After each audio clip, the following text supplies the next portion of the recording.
ರುಜಯನಲುಗುವರದನವ ದೃಗುರಜವನನುಚಿತ ಜಾತ ಧೂಮಧ್ವಜವರುಣವನ ವಿದ್ಯೆಯನುಗ್ರಹವಾಸ ಕುಂಡಲಿಯ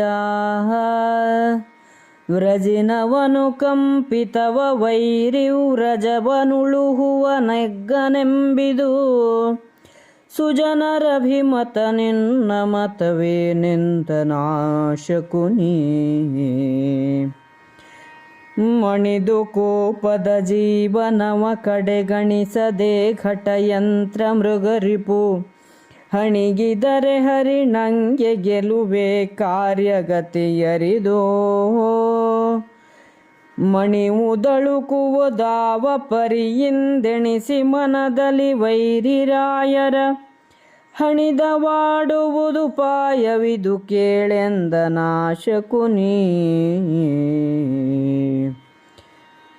ಅಹಿಯ ಬಾಧೆಯ ಬಲೆಗೆ ಸಿಲುಕಿದ ಮಿಹಿರ ಬಿಂಬದ ಓಲು ಮಾಯಾವಿಹರಣದ ವೀಥಿಯಲ್ಲಿ ಸಿಕ್ಕಿದ ಜೀವರುಗಳಂತೆ ಅಹಿತರು ಪಟಳದೊಳಗೆ ಸಿಲುಕದೆ ಕುಹಕರವದಿರ ಹರಿವನೆನೆ ಲೇಸಹುದು ಕಾಲಕ್ಷೇಪವಿದಕ್ಕೇನೆಂದ ನಾಶಕುನಿ ನಂಬುವರ ನೆರೆ ನಂಬು ನಂಬದ ಡಂಬಕರ ನಂಬದಿರು ಸಂಗರವೆಂಬ ಮಾತಿಗೆ ಹಂಬಲಿಸಿ ಬೆಂಬೀಳ್ವ ಬಾಹಿರರ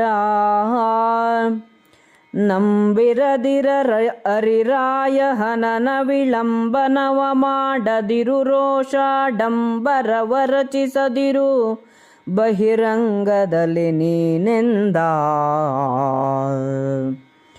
ಖೋಳನಹ ದಾತಾರನನು ದುರ್ಮೇಳನಹ ಮಿತ್ರನನು ತನಗನುಕೂಲೆಯಲ್ಲದ ಸತಿಯನಂತರ್ದಾಯಿಯ ನರನಾ ವ್ಯಾಳಯುತವಹ ನಿಳಯ ವಿನಿತುವ ಕಾಲದಲ್ಲಿ ವರ್ಜಿಸುವುದಲ್ಲದೋ ಊಳಿಗವು ಹಿರಿದಹುದು ಚಿತ್ತೈಸೆಂದ ನಾಶಕುನಿ ಎಲ್ಲರಿಂಬಹುಧನವ ಕೊಳು ನಿನ್ನಲ್ಲಿ ಕಾಣಿಯ ಬರಿದೆ ಸೋಲದಿರ್ ಇಲ್ಲವೆನ್ನದೆ ನುಡಿದು ಕಾಲಕ್ಷೇಪವನು ಮಾಡೋ ಒಳ್ಳಿದನು ನಮಗೆಂಬ ನಯ ನುಡಿ ಎಲ್ಲರಲ್ಲಿ ಬೆಚ್ಚಂತೆರಿಪುಗಳ ಎಲ್ಲ ಗೆಡಗುವ ಮಂತ್ರವಿದು ಕೇಳೆಂದ ನಾಶಕುನಿ ಸತ್ಪುರುಷರು ಹೀಗೆಂದು ಅಭಿಪ್ರಾಯಪಡುತ್ತಾರೆ. ರೋಗವನ್ನು, ಅಲ್ಲಾಡುವ ಹಲ್ಲನ್ನು, ಕಣ್ಣಿನಲ್ಲಿ ಬಿದ್ದ ಧೂಳನ್ನು, ಅಯುಕ್ತವಾದ ಬೆಂಕಿಯನ್ನು, ಸಾಲವನ್ನು, ಅವಿದ್ಯೆಯನ್ನು, ಮನೆಯಲ್ಲಿ ಸುರುಳಿಸುತ್ತಿಕೊಂಡಿರುವ ಹಾವನ್ನು, ಪಾಪವನ್ನು, ಅಲುಗಾಡುವ ವಸ್ತುಗಳನ್ನು, ಶತ್ರುಗಳನ್ನು ಉಳಿಸುವವನು ಅತಿದಡ್ಡ. ರಾಜನೇ, ನಿನ್ನ ಅಭಿಪ್ರಾಯವೇನು? ರಾಟೆಯು ತಲೆಬಾಗಿಸಿ ಬಾವಿಯಲ್ಲಿರುವುದನ್ನು ತಪ್ಪಿಸಿಕೊಳ್ಳುವುದಿಲ್ಲವೇ? ಹುಲಿ ಸಿಂಹಗಳು ಇಣುಕಿ ನೋಡಿದರೆ ಜಿಂಕೆಯು ತಪ್ಪಿಸಿಕೊಂಡ ಹಾಗಾಯಿತೆ? ಕಾರ್ಯ ಸಾಧನೆಯನ್ನು ಅರಿತು ತಲೆಬಾಗಿಸಬೇಕು, ಅಳುಕಬೇಕು. ಯಾವ ಉಪಾಯದಿಂದ ಇದನ್ನು ಮಾಡಬೇಕು ಎಂಬುದನ್ನು ಆಲೋಚಿಸಿ ಶತ್ರುರಾಜರನ್ನು ಹೊಡೆದು ಕೆಡಹಬೇಕು.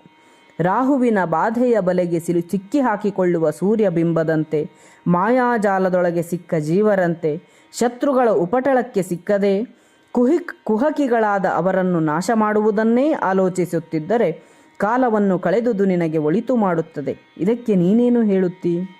ನಿನ್ನನ್ನು ನಂಬುವವರನ್ನು ಚೆನ್ನಾಗಿ ನಂಬು. ನಂಬದಿರುವ ಮೋಸಗಾರರನ್ನು ನಂಬಬೇಡ.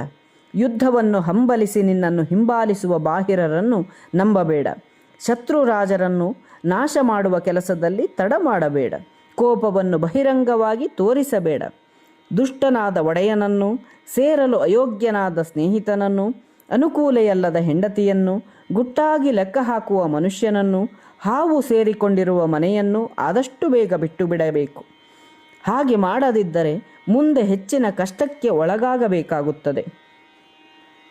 ಸರ್ವರಿಂದಲೂ ಬಹಳವಾದ ಧನವನ್ನು ತೆಗೆದುಕೋ. ನಿನ್ನಲ್ಲಿರುವ ಒಂದು ಕಾಣಿಯನ್ನು, ಅಂದರೆ ಅತ್ಯಲ್ಪ ಬೆಲೆಯ ನಾಣ್ಯವನ್ನು ಕೊಡಬೇಡ. ಕೊಡುವುದಿಲ್ಲವೆಂದು ಹೇಳದೆ ಕಾಲವನ್ನು ತಳ್ಳು. ಎಲ್ಲರೂ ಇವನು ನಮಗೆ ಒಳ್ಳೆಯವನಾಗಿದ್ದಾನೆಂದು ಹೇಳುವಂತೆ ಅವರನ್ನು ಅಂಜಿಸು. ಶತ್ರುಗಳ ವಿಜಯವನ್ನು ತಪ್ಪಿಸುವ ಮಂತ್ರವು ಇದೇ ಆಗಿದೆ ಎಂದು ಶಕುನಿ ಹೇಳಿದ್ದನು.